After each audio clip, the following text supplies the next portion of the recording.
So let me confirm that. No quiz on Wednesday, right?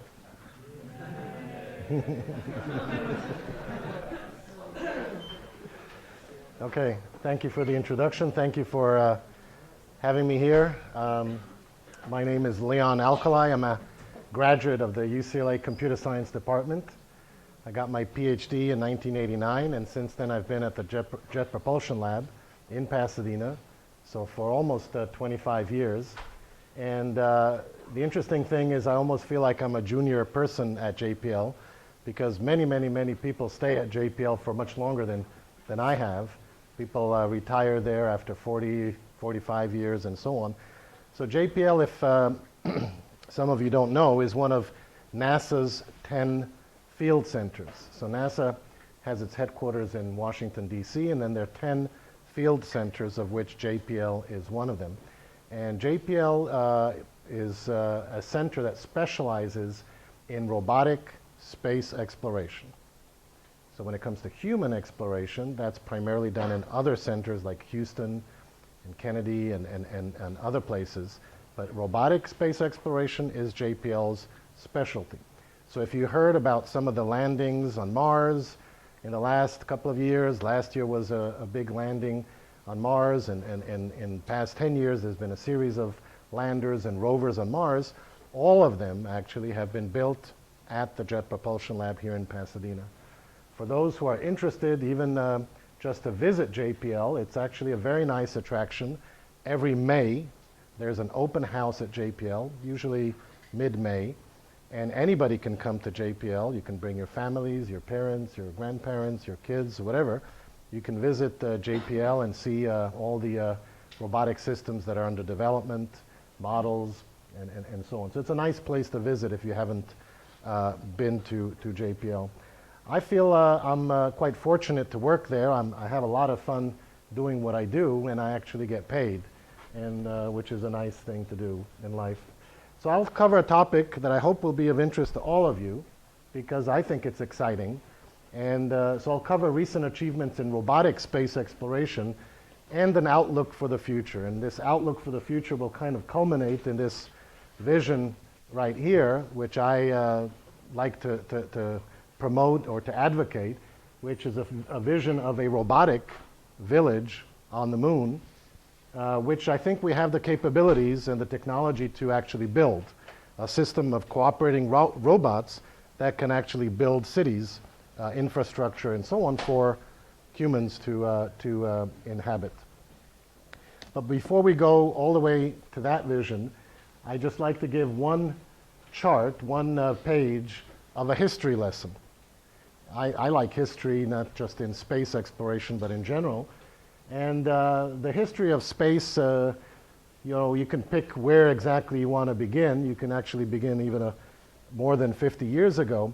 But I put here a few pictures. This is if you ever visit JPL, you'll see this iconic picture of Pickering, Van Allen, and von Braun holding the Explorer 1 spacecraft. This is a real-size spacecraft of Explorer 1. And this spacecraft was launched in February of 1958. It was just about 6 months or so after the Sputnik was launched by the Soviet Union. And in fact, the US did have the technology to do this even earlier, but there were a lot of political reasons why not to launch a missile or a space vehicle that overflew over the Soviet Union. So they actually were holding back, and once the Soviet Union launched a Sputnik, then the US government said, well, all bets are off. We can launch, and if we go over the Soviet Union, they did it first, so nothing should happen. So in February 1958, the Explorer 1 was launched. It was actually the first US spacecraft that was launched, but it was also the first world-wide spacecraft that was launched that had a scientific instrument on board. So it wasn't just providing some communications, it was actually measuring, and it discovered what is now called the Van Allen belt, or the radiation belt around the Earth. Following that, there were a series of other missions, the Pioneer series of missions. I put here Pioneer 0, 1, 2, 3. All of these Pioneer missions failed. Some failed upon launch, some failed to reach the Earth orbit, and so on. But all of these missions, the Explorers and the Pioneers, happened in the early 58, 59, 60. And it was a series of launches that the U.S. made in order to conquer space. So failures at that time happened quite often. Then there was the Ranger series and the Mariner series and the Surveyor series. The Surveyor were actually, in the 60s, landers that were launched and landed on the moon. And these were precursor missions to the Apollo landings. In fact, here you see an Apollo lander where the astronaut walked over to one of the Surveyor landers that was previously deployed in the 60s and brought back a robotic arm, which is today in the Smithsonian Museum in Washington, D.C. But this was the beginning of the space era in the United States. Mariners were the first interplanetary probes. So Mariner 2, exactly about 50 years ago, actually went past Venus and was the first interplanetary vehicle to actually take pictures of another planet like Venus. And then you fast forward 50 years. A lot has happened in the 50 years, not just in robotic exploration, but human exploration, the Apollo missions that went forward and so on. But I thought I'd list some of these pictures of spacecraft that actually performed amazing engineering achievements. Since I actually made these charts about 6 months ago, Voyager even made amazing discoveries since then. So Voyagers, both Voyager 1 and 2, were launched in the mid-70s and are still operational.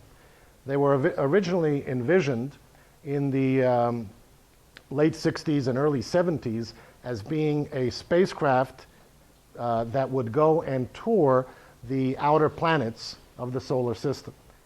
So the Neptune, the Jupiter, and Uranus, and so on. But then as they performed all those measurements, they actually went towards the outside of the solar system. And only a couple of months ago, there was a very, very important scientific announcement that the Voyager 1 actually physically detected the end, or the front in this case, of the interstellar media. That is, that it actually exited the solar system. And the way it measured that is that the sun, as it moves through interstellar space, it actually creates kind of a bubble. The thermal and the pressure that the sun emits creates a bubble in interstellar media. And so that bubble was detected by Voyager. As it exited the bubble, it actually detected the particles and the plasma in the interstellar media. And that is an amazing discovery. I'll come back to that topic soon, because right now I'm personally involved in looking at what we can do after Voyager, what kind of missions we can launch and design that will go a step beyond Voyager. Cassini is currently still operational at Saturn, going through the Saturn rings, imaging the moons of Saturn. Juno is on its way to Jupiter. The big deal about Juno is that it's actually a solar array mission. So you see these huge solar panels that are being used by the spacecraft at Jupiter. And that's a huge distance from the sun and from Earth. Both Voyager and Cassini use nuclear power, because at those distances, that's the only thing that can propel you or give you power. You have New Horizon, another spacecraft that is on its way to Pluto, and it will encounter Pluto in 2015, and then will also exit, after a long time, exit the solar system. You have Dawn as a spacecraft, which is using solar electric propulsion. So it actually has huge solar rays and takes a lot of energy and translates that into ion propulsion, which is very exciting. And then you have Curiosity rover, landed last a year ago in 2012, August, and is still obviously operational. It's a nuclear-powered rover. It has a large number of instruments. It's actually the size of an SUV. It's a huge vehicle. And what's so amazing is the technique, the engineering that went into the landing strategy, what we call a sky crane, and I'll show you more about that. But to me, when I put these things together, I get a lot of ideas. I get a lot of interesting kind of juices flowing in terms of what we could do next with this kind of technology. And part of what I'll be talking about today is just that. We see these individual capabilities, the Voyager going and working 36 years after launch. That's pretty incredible. Still operational almost 40 years after it was launched. I don't know any other electronic system in human history that's operational for that long in such a harsh environment. Each one of these has unique capabilities. But what I like to do is to kind of think of, well, what if we combine the capabilities in many of these different fields? What new missions can we come up with? And that's actually what they pay me to do. NASA, in this context, divides the solar system into different domains. So when we plan our missions, we actually try and bin them into different categories. So there's huge communities just looking at the inner planets, the Mercury, Venus, Earth, Moon, Mars, because they're all have cores. They're all solid terrestrial kind of planets. And there's a lot of research going into just figuring out, well, how do these inner planets form? There is this theory referred to as the snowblower theory, that as the solar system formed, the sun, being kind of the blower, blew a lot of the particles out into the outer solar system, and a lot of the heavy particles stayed closer to the sun. And that actually formed the terrestrial planets with a large core. Mercury has actually a very large core, and then Venus, Earth, and Moon all have metal cores. And that seems to be a reasonable theory. Outer planets are a huge area of research. There's now a new area that's just focusing on primitive bodies. Asteroids and comets is a whole body of research. Mars, because of its interest to human exploration, is a domain in itself. And then we have outer planet satellites like Europa and other satellites, which I will discuss in a few minutes. So in terms of capabilities, I'll discuss some of these topics, and this is just a snapshot of what I could be discussing for hours and days.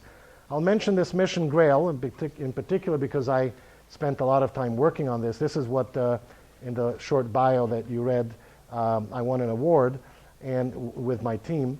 And I'll mention the Mars Science Laboratory, the Moonrise Sample Return Mission, InSight Robotic Mission, and this one here, Finesse. Finesse is a mission concept to actually image planets, Earth-like planets around other solar systems.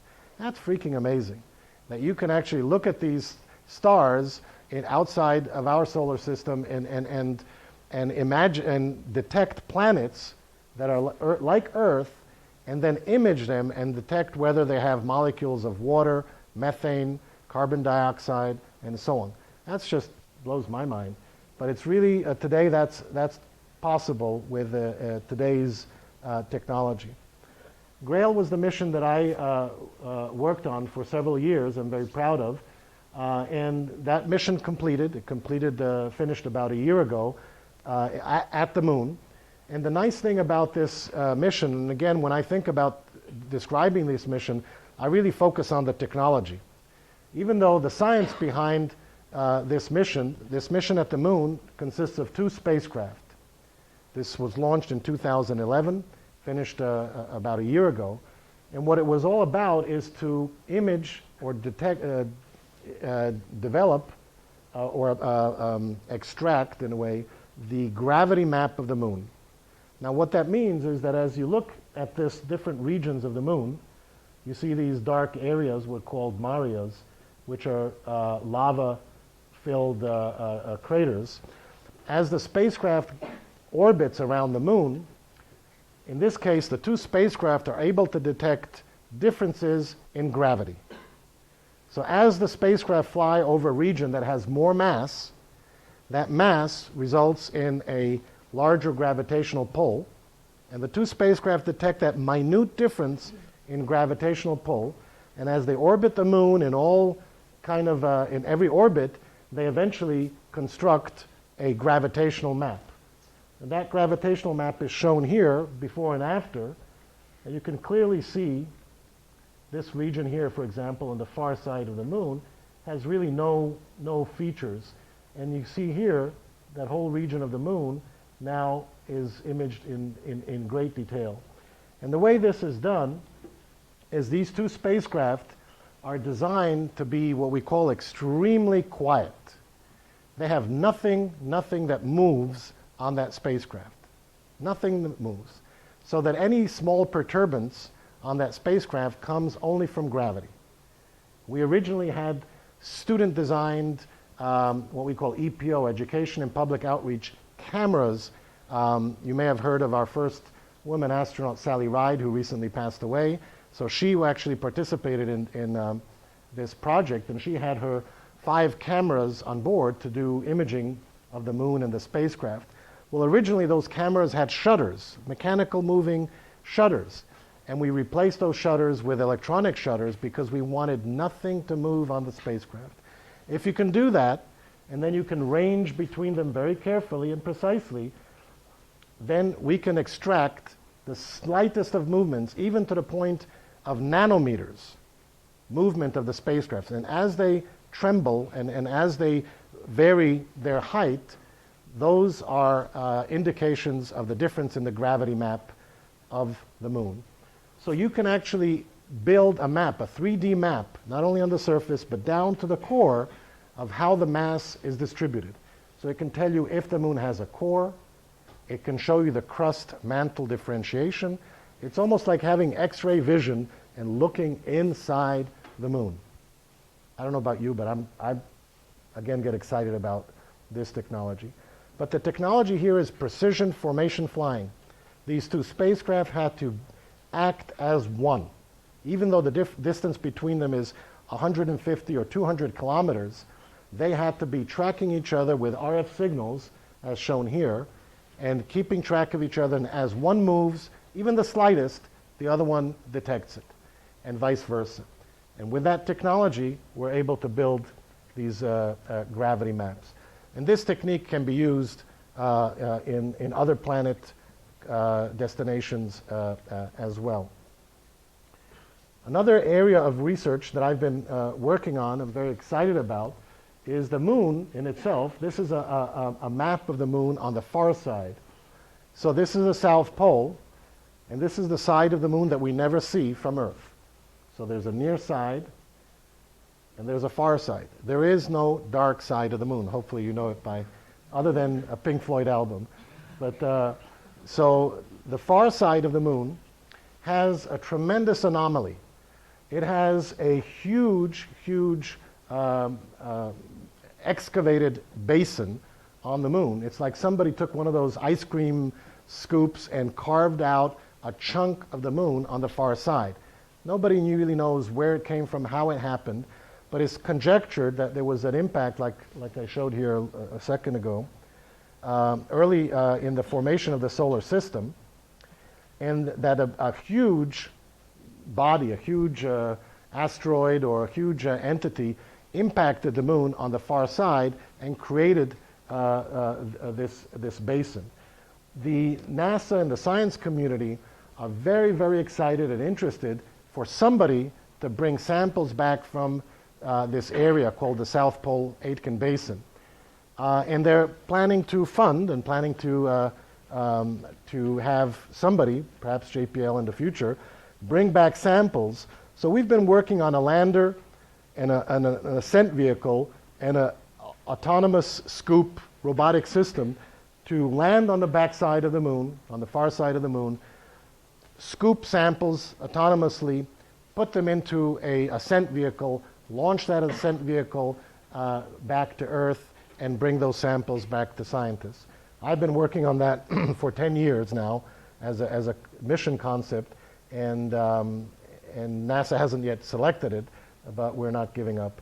But what this, from a capability point of view, from a technology point of view, it shows that we can do autonomous landers, we can do autonomous scooping and sieving of the regolith.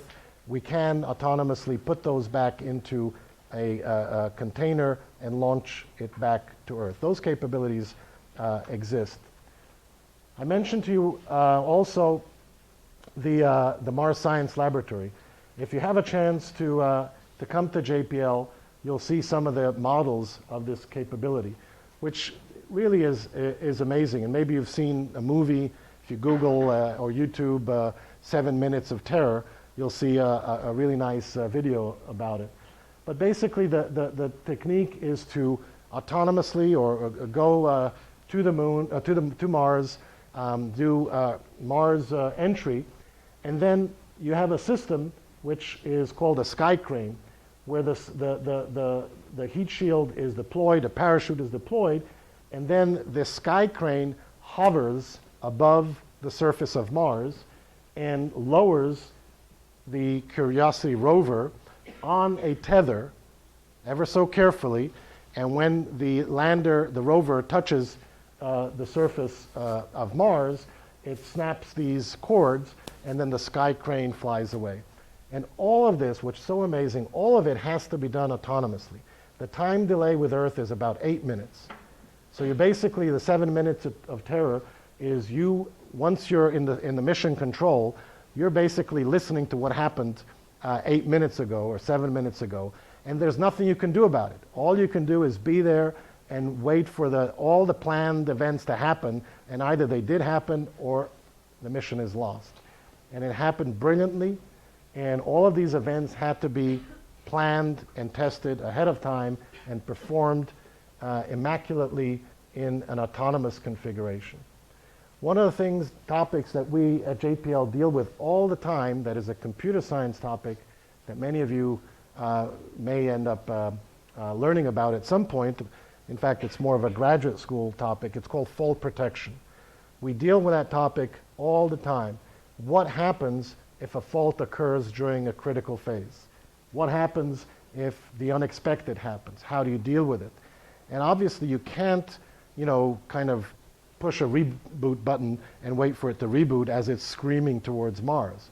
So it has to be designed to deal with faults in real time, and that's a very, very challenging thing to do. Recently, I've also had the pleasure of working on a mission that NASA did select just about a year ago called InSight, and it fits into the theme that I've mentioned earlier. We designed this mission to Mars, which is a mission to figure out what is inside Mars. Just like Grail did with gravity mapping, this time we're doing a similar thing, but with two different instruments. What you see here, and I'll actually go through this video, what you see here is an animation of the InSight lander on Mars that is designed to autonomously, again, land, not rove, there's no rover involved here, but autonomously take a seismic instrument, and this is just a model of that instrument, place it on the surface of Mars at a specific location that was imaged ahead of time, and then, as you can see, it now takes pictures and sends those pictures back to mission control. And because Mars has an atmosphere, even though it's a very thin atmosphere, you have to put a shelter, a kind of a top, on top of the seismic instrument. So you see this computer system is doing all of this autonomously. It takes pictures, analyzes those pictures, and then places a cap on top of the seismic instrument because you want to shelter it from the winds on Mars. So again, this has to be done very precisely. It can't go too much left, right. It has to be centered perfectly, and then it sends images to the ground control how it did. And then the other exciting thing, the other instrument, is something called a heat flow probe. This mission, which was selected and is currently in implementation, is going to launch in 2016. So the next lander on Mars is going to be this one. And it's going to deploy these two instruments. The second one is a instrument that has a self-hammering nail. A nail that will hammer itself 3 meters into the surface of Mars. And it will carry with it a tether with thermal sensors, and it will measure the thermal gradient from the core of Mars out to the surface. So, but all of this has to be done autonomously. All the precision placement of the instruments, the image analysis, all of it has to be done autonomously, and all of it, again, with full protection, image analysis, and so on. A lot of computer science and computer engineering topics. This kind of placement, autonomous placement of science instruments on another planetary body has never been done before, but certainly the capabilities now exist. I mentioned briefly finesse, so I'm jumping around, but finesse is, to me, exciting because it allows us to, as I said, image, not only detect, but image planets around other solar systems. So the technology exists, as you'll see in this chart. The way we detect planets around other solar systems is you find there's another mission called Kepler that's actually found a lot of these stars that have a particular photometric signal. If you image a star, just looking at a distant star, and a planet in the equatorial plane does what we call a transit, just moves in front of the star, what you'll see is a little blimp, a blimp, or whatever, a bleep in the signal. So what will happen is, as the planet goes in front of the sun, it will occult the sun, and you'll get a dip in the imaging. It's something we even do on Earth when you look at the transit of Venus and so on. So that's how you detect if there is a planet in the equatorial plane, or how many planets are. And by the rate, you can determine at what distance they are from the sun, and so on. But now, what we're able to do is not only image and detect it, but put also a spectral CCD array or a camera behind that signal. And as the planet goes through these areas on the side, when the planet is here, the light will actually pass through the atmosphere and tell us what's inside the atmosphere. So if we look at the photons coming from that planet, we can actually image the atmosphere, whether it has water, carbon dioxide, methane. We can actually even determine whether there are storms on those planets or not. Amazing stuff. Future destinations in our solar system that most probably you'll hear and see about in the future. I mentioned the moon, South Pole Aitken Basin. Venus is a very exciting destination. We don't know enough about Venus. And as you'll see, Europa is an ocean, is a satellite moon of Jupiter, and there's water, oceans that have been detected under the ice of Europa. I wanted to give also a plug for an exciting period in space exploration that is driven by the commercial sector. Many of you have most probably heard about SpaceX, a company here in El Segundo. They're doing exciting stuff in terms of building the replacement for the space shuttle and just doing a lot of good work in access to the space station. There are other smaller companies arising. There's something called an X Prize Foundation and a Google X Prize competition to see who's going to be the next commercial company to land on the moon, and so on and so on. And another area that if any one of you is excited about space exploration is something called CubeSats. How many of you have heard of CubeSats? Anybody? A few of you. So CubeSats are something that is really remarkable in changing kind of the landscape of technology for space exploration. And it's bringing satellite technology to literally to your age group, to college students, even to high school students. Nowadays, for very small amounts of money, a university can build and launch its own satellite. They're called CubeSats, and they're about 1 kilogram in weight, and you see the size here. This is the size of a CubeSat. It's basically 4 inches or 10 centimeters by 10 centimeters by 10 centimeters cube, and it's a complete spacecraft. It can do very limited things, but many, many universities are building these CubeSats right now. In the news recently, if you anybody's interested, the Air Force just a few weeks ago launched a satellite or rocket with 29 CubeSats and deployed them into space. JPL has a huge initiative in building CubeSats. They're a great educational vehicle for students, and I don't know for a fact, but I wouldn't be surprised if UCLA is also active in this area. But I know most universities are active in the field of CubeSats. And the nice thing about it is it allows students to actually get hands-on experience launching a spacecraft within the time frame that they're in school. I mentioned a little bit earlier on Voyager. Voyager just left the solar system and is performing still very exciting measurements of the interstellar media.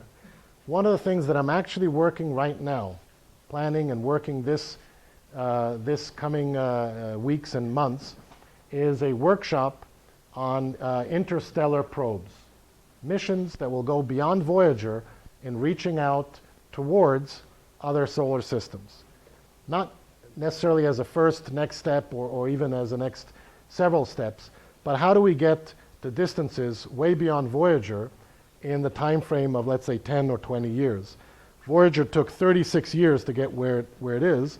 We'd like to build systems that can go much faster, get there, let's say, in 5 or 10 years, and then go even further. So the whole field of interstellar probes is something that I'm personally very much interested in, and I think will be a big field in the near future. I want to give you a little artist kind of view of another opportunity. This is courtesy of a friend of mine, Kevin Hand at JPL, who actually works on advising some Hollywood producers on missions and so on, including James Cameron, as you'll see a signature of his avatar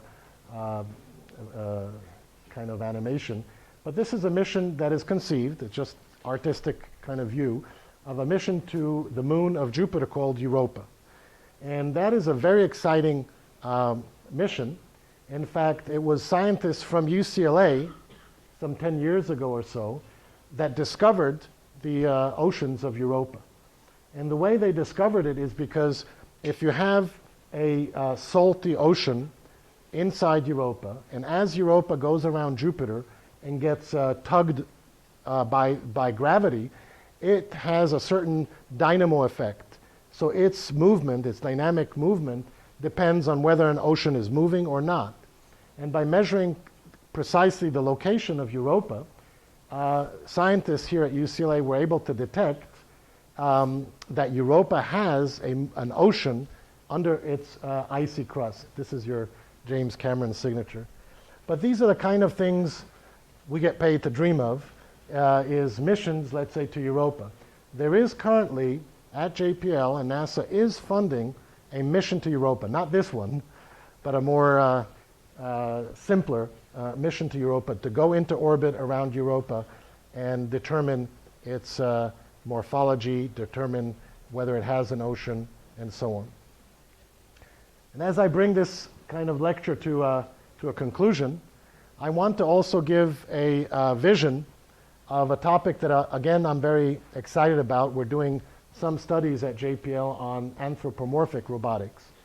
I do believe that the whole field of anthropomorphic robotics, something like you can, if you saw the movie I, Robot, that's not all that far from reality. There are people working even at JPL on artificial muscles, artificial limbs, control algorithms, and so on. So this is an actual robot that has been on the space station, and this is a German European anthropomorphic robot. And a lot of this work is going on in order to build robotic systems that can interface easily with humans. Not every robotic system needs to be anthropomorphic, and as you'll see in this movie here, this is a video of what we have as what we call athlete robots. These are two robots that are designed to both climb and walk. In this case, this is a design of a robotic system that can collaborate, communicate between each other, and cooperatively perform a pretty complicated move. Even two strong guys would have a hard time doing this in terms of coordination. But this was an example, just a simple example of two robots cooperating to perform a common task. They could have taken this module a certain distance, climbed together over a hill, and so on and so on. So with all these technologies, when I put all these things together, autonomous operations, being able to manipulate, place, and move things around, what I like to believe in and imagine is a future where we can take these different robotic systems from different communities, different languages, different countries, and so on, and have them come to a village and communicate, exchange limbs, exchange tools, exchange brains, and exchange systems, and help each other, repair each other, and build things together.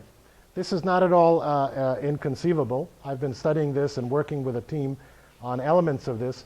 Here's a robotic system, like the two you just saw in the movie, building a power plant. This is a robotic system building a shelter for the humans, and so on. So there is no reason at this point, from a technological point of view, there's plenty of reasons why it's hard politically, but not from a technology point of view. It's not hard to imagine a kind of a launch pad or a landing pad on the surface of Moon, for the starters. It could be Mars next, where these landers would land. They have a landing component, and then the landers have wheels and legs, and they stand up and walk away. Another system would pick up the junk and put it somewhere else or reuse it. And robots would be busy building systems into a useful and a common village. There's technology to take the composition of the regolith of the surface of the Moon, and using microwave technology to build roads and pavement on the Moon. There's a lot of oxygen on the Moon. You can extract oxygen from the ferrooxides. And nowadays, from the last couple of years, we found a lot of water on the Moon. So there's clearly resources that we can build from extracting resources from the Moon. So the future I see is that there's going to be a symbiotic relationship, more growing and so on, between anthropomorphic robotics and humans in space exploration. We're just at the beginning of this period, but a huge, I think, era of joint exploration with humans and robots is upon us. And this has a lot of applications on Earth, a lot of companionship or geriatrics kind of capabilities, or taking care of elderly people using robotic systems, I believe is going to be a big technology of the future, and so on. So with that, I'd like to thank you for your attention, and I'm certainly have time to answer any questions you may have. Thank you very much.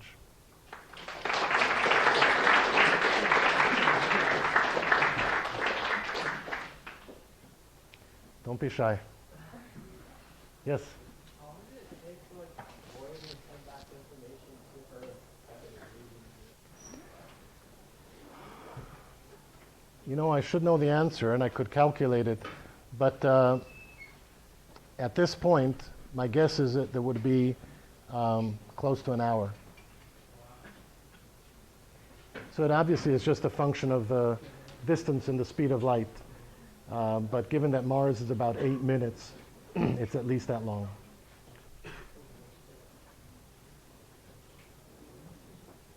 Now, just so you know, to answer this question a little bit more in more detail, when you come to JPL, or if you just look on the internet, JPL manages something called the Deep Space Network. The Deep Space Network is a series of stations around the globe. They're located in California, Goldstone, in Canberra, Australia, and Madrid, Spain.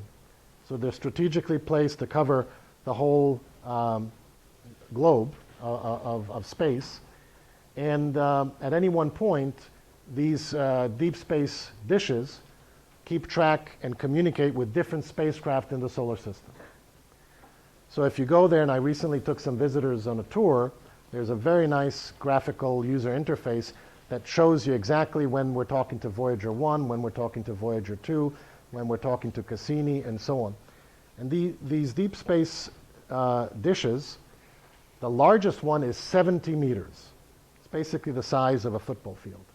70 meters dish. So the bandwidth of communication between a small spacecraft with very little power on one end is determined by the size of the dish on our end. That's why we build these dishes that are so large, 70 meters. And between the power of sending and the large aperture of the receiver, you can determine the number of bits per second that you can send between the two. Any other? Yeah. In the future of space exploration, do you see space debris as a growing obstacle? You know, so the question is, do I see space debris as an obstacle? I do see space debris as a concern. And there are studies, both at NASA internationally and at JPL, on how to deal with space debris.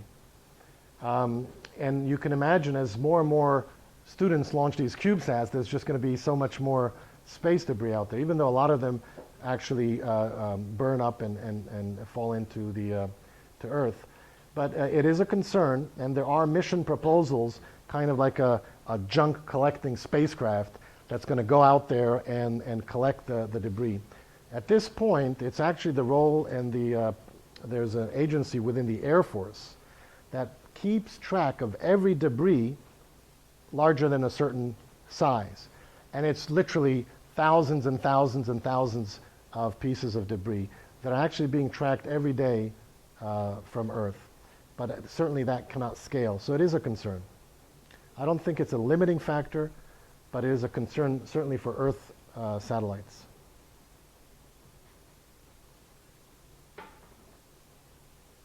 Any other questions? Going? You want to get going, I see. Okay, thank you very much.